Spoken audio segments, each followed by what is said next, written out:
like Chanel. See on both sides like Chanel. Today, we're going to tackle one of the most common and honestly, most misunderstood questions out there. What are your strengths?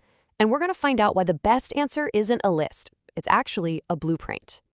So yeah, that question. We've all been there, haven't we? Job interview, performance review, maybe even just staring at the ceiling at 2 a.m. How do you really know what you're good at? You'd think there would be an easy answer. But what if the whole way we approach that question is, well, wrong? What if the answer isn't a few words you can just rattle off?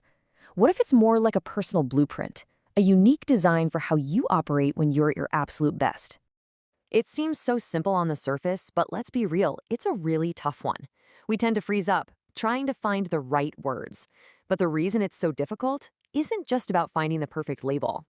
See, the problem is we've been trained to think about our strengths as just a few key words for a resume. You know the ones: detail-oriented, team player, proactive. We've all been there. But those are just labels. They're only the surface. Our real, true strengths are the complex systems running deep underneath. They're way more powerful and intricate than a single word could ever capture. So if we want to get to a better answer, we kind of have to deconstruct the old one. We need to break down the very idea of what a strength even is in the first place. And this right here is probably the most crucial distinction. On one side, you have skills. Think of these as the tools in your toolbox. They're things you can learn, like coding or speaking a new language. But on the other side, you have strengths. And these are totally different. They're not what you do, they're who you are. They are your innate, hardwired ways of thinking, feeling, and behaving. You don't learn them, you discover them. And this quote just nails it. It's all about a shift in mindset. We need to stop asking, what can I do? And start asking, how do I operate? You're moving from just taking inventory of your skills to actually understanding your own internal operating system.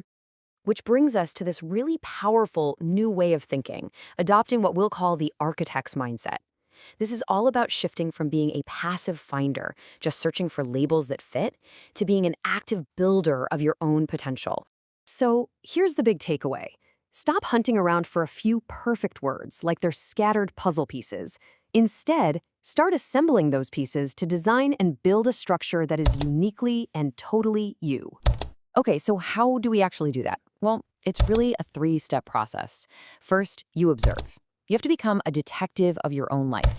Pay attention to those moments when you feel totally in the zone. Second, you design. This is where you start connecting the dots, seeing how one natural pattern supports another. And finally, you build. You take that understanding and you consciously apply it to the projects you take on, the roles you seek out, and the path you forge for yourself. All right, so the theory is great, right? But how do we actually start sketching out this personal blueprint? We need the right tools, and in this case, the best tools we have are the right questions. Think about it this way.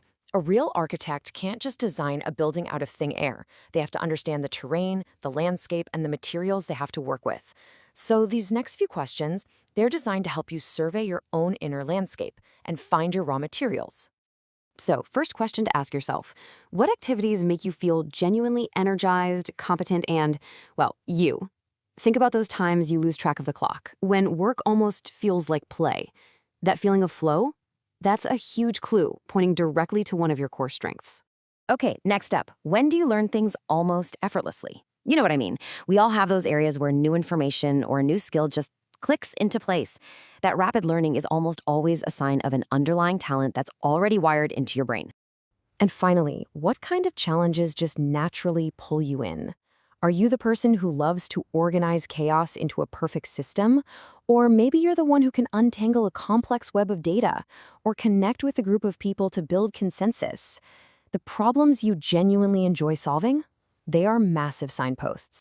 So once you start answering those questions, you've got all these little pieces, right? These building blocks.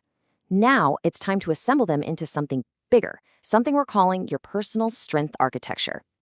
And this is the big idea right here. Your strength architecture is your own personal framework of innate talents. It's not just one thing. It's how all your natural abilities connect and work together. It's what defines how you can perform at your absolute best, contribute in a meaningful way, and find real fulfillment. And, when you really start to understand this architecture, it changes everything. It becomes the foundation for your confidence. It's the source where your best, most impactful work comes from. It acts like a compass for your career. And maybe most importantly, it's not a one-and-done thing. It's a lifelong project of building, refining, and adding to your design. And this is so, so important to remember. This is not about trying to fix your weaknesses or becoming perfect at everything. It's about doubling down on what already makes you unique and powerful. It's about building on your greatest strengths, not constantly trying to shore up your flaws. So we want to leave you with this final thought. Your personal architecture is completely unique. There's no one else out there with the same blueprint. So the question isn't, what are my strengths anymore? The real question is, now that I have the blueprint, what am I going to build?